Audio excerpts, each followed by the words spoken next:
A man was buried alive by a mudslide. He rolled down the car window to check the burial depth, but unexpectedly, a massive amount of mud gushed in through the opening. Frightened, he rapidly sealed the window.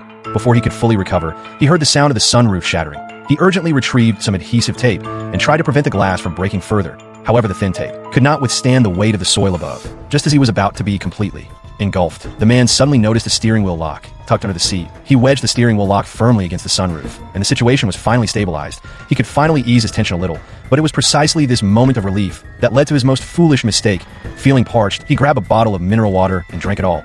Only then did he realize he had almost finished his life-saving water supply. He was filled with regret and anxiety because he was unsure how long it would take to escape from this desperate predicament. A lack of water drastically reduced his chances of survival. But what was done could not be undone, so he simply finished the rest of the mineral water. Even worse, he slowly began to feel suffocated. As the oxygen inside the car was depleting, if he couldn't find a solution quickly, the man would surely die from asphyxiation. He swiftly took out a folding chair that was used in the car, and then carefully extracted the hollow steel tube from the folding chair. Next, the man removed the cap from the water bottle, and then meticulously drilled a small hole in the cap, using a nail clipper. Then he located some durable hemp rope, tied a secure knot, and threaded it through the bottle cap. Finally, he inserted the hemp rope into the hollow steel tube, allowing the bottle cap to seal the tube's opening. After completing this contraption, the man couldn't help but feel proud of his own ingenuity. Little did he know that his most perilous moment was still approaching. He put on gloves and straightened out a piece of wire.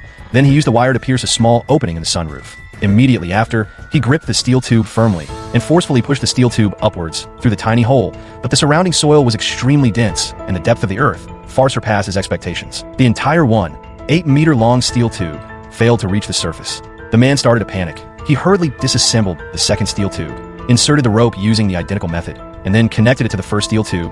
Then he pushed the steel tube upwards with all his might, but this time he noticed that the steel tube seemed to be obstructed by something, and no matter his effort, it was useless. The man wept in despair.